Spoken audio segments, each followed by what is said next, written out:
I realized that my parents are spending a lot of money for me to be here. My mom's working like double time, and they're like already using the money. Like, why not work on myself? Yeah. Because I definitely know I have a lot of issues to work on, and I want to be grateful for the stuff that I have.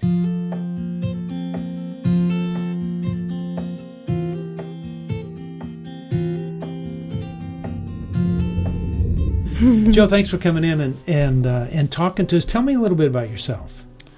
Well, I'm from Nashville, Tennessee. I'm 15.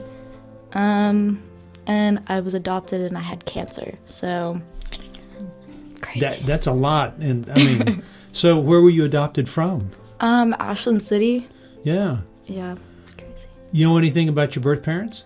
I just know that, like, they did love me. Like, the mom did. But she knew she couldn't take care of me, so she, like, sent me to live with somebody else, and I got adopted. And so how old were you when you were adopted? I was 2 years old. Oh, cool. Yes, sir. Cool. Okay. Cancer, what was that about? Yeah, I don't know. I was diagnosed when I was like 10 months. Wow. And then I got cleared of it when I was like 7, I think.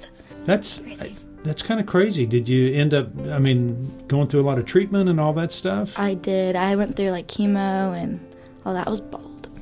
You were bald? I can't believe that. Look at your hair. It's beautiful hair, and you were bald as a baby. Yes, sir. Wow. Okay, so how do you think that affected you after that? I mean, the treatment, did that kick it off in the wrong direction? Or is getting cancer at 2 years old different than getting it when you're in first and second grade? Or yeah, I was definitely in and out of the hospital a lot, and like that caused a lot of trauma, especially like with going to like doctor's appointments. Wow. But at least I knew some of the doctors, and like I grew trust with them. Yeah. Because I was like, my life was saved many times. So. Wow. What was your favorite doctor? You remember? Dr. Brock. Really? He was a great doctor. Wow. And he saved my life when I was younger. And he's like teaching other doctors. Yeah. He works at Vanderbilt, and he's teaching other doctors to work with my kind of cancer. Yeah. Because like I'm writing my own book and like what it is. How cool. How cool. Well, hooray to you, Dr. Brock. I mean, how wonderful that is. There's no bigger compliment than that. Tell me about, you ended up here at Heartlight, but what was going on with you like a year ago or so? Well, I had some issues, let's just say that. I kind of got pulled into the wrong crowd. Like with friends, like they were good friends, but like I got pulled into like doing some bad things like drugs and like, like stealing, and it just wasn't good for me. Wow. And my parents and me, like, we got along when I was younger, but like we got in so many fights this year, and it got really, really bad to the point like where we were screaming at each other. Wow. So did it just start spinning out in this last year? Yes. But before that, everything was okay? It was rocky because we had like a lot of CPS people come by our house. Wow. And just not fun. So why were CPS people coming by your house? Partly because of the adoption. Because, like, they readopted me when I was 14 because of, like, my old foster parent kind of wanted the money and all that. Wow. But, yeah. But, like, they got custody back, which is really good. But I've been living with them, which is nice. So y'all are fighting a lot this past year. Yes, sir. Fighting over you doing stupid stuff, or? That and just, I don't know, like, my dad would yell a lot, and then I got, like, that thing to like yell back, and then it just kind of spun out of control. Yeah. So okay, so when you look at what was going on, was there something happening inside of you that was kind of creating all that? I just got angry. Like I stopped forgiving my dad for all the stuff he did, and like all the yelling and all the things he called me, and my mom too. Like I was just sick of it, and I didn't want our family to break apart. So I just like stopped forgiving him and started doing dumb stuff. Wow. When you started doing dumb stuff, did you kind of go, I shouldn't be doing this, or? I thought about it a lot, but I just like I pushed it under the rug. Yeah. Because like I wanted to be independent. Why'd you want to be independent? Because I felt like my parents controlled me a lot for a while, and I wanted to be my own person. So I just started doing dumb things. And how old are you? I'm 15. Yeah, so 15, wanting to be your own person. Yeah. I mean, there's a part of it that's okay. I mean, that's kind of a neat drive to have, but not if you're doing stupid stuff that kind of takes you in the wrong direction and stuff. Yes, sir. Okay, when you got here, I mean, I'm not saying, I'm not scolding you or anything. Please don't hear that. But when you got here, your hair was a different color, wasn't it? Yeah, it was bright purple. Yeah, and I loved it. It. And you kind of ignored me right at first. Do you remember that? Or was it, I thought maybe, did I not wear deodorant today? Or did... No, I just got really nervous. I was not having a fun time. I got transported. And yeah, the transporters were not nice at all. So. Wow. And I was just in a bad mood because, like, I got tricked into coming here. Really? Yeah, I had just run away. And my mom was like, you're still a flight risk. Like, we have to take you to Texas so I can see my friend, but I don't want to leave you at home. So, yeah. Kind of talked you into it that way. So, were you pretty mad when you first got here? I did not speak. Yeah. And we played dodgeball. Yeah. And I threw them at a lot of people. Wow. Let's just say. Well, because I noticed at first you just didn't. I thought, okay, I mean, most people don't know that I take pictures of the kids that live with us and we put them on walls and, and let parents see them and stuff. And you just didn't want me to take your picture.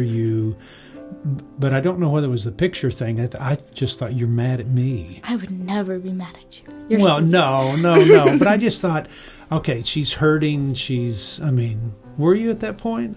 I was just not happy. I was not a happy camper.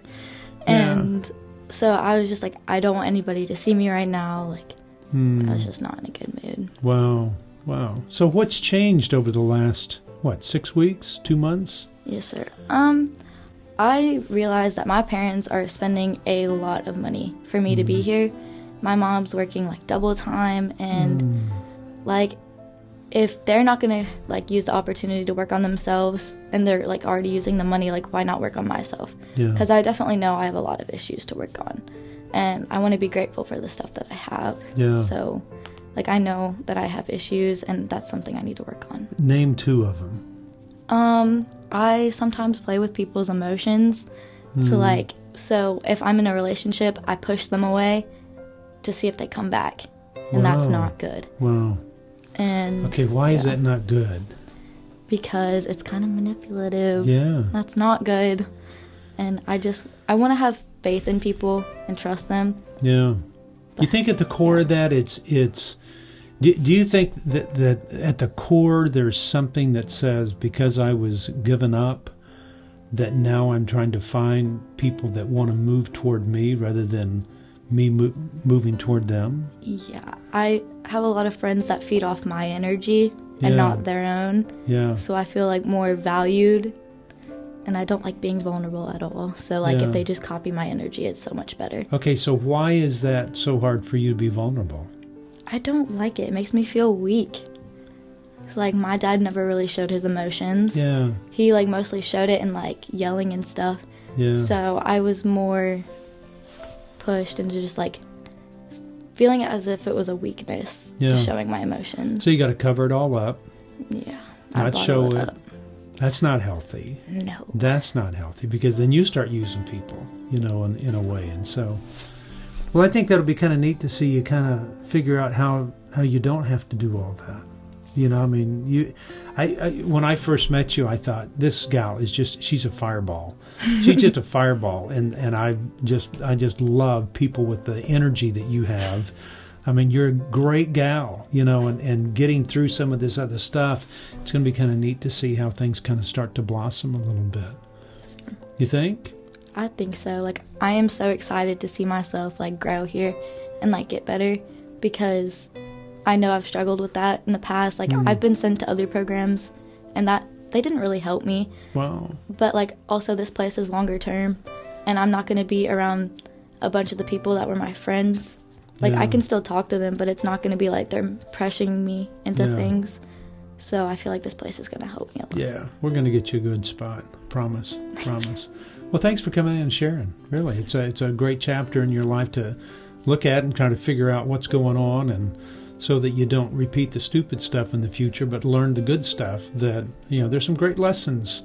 I think to me, it's somewhat interesting. You kind of go, okay, cancer. Okay, what am I supposed to learn out of that? Mm-hmm. Okay, being adopted. What am I supposed to learn out of that? Losing custody, gaining custody. Take advantage of everything that's around you. It's there for a reason. And so, it'll be cool. I hope you take advantage of everything here as well. Cool. Thanks, Joe. Appreciate it. See ya.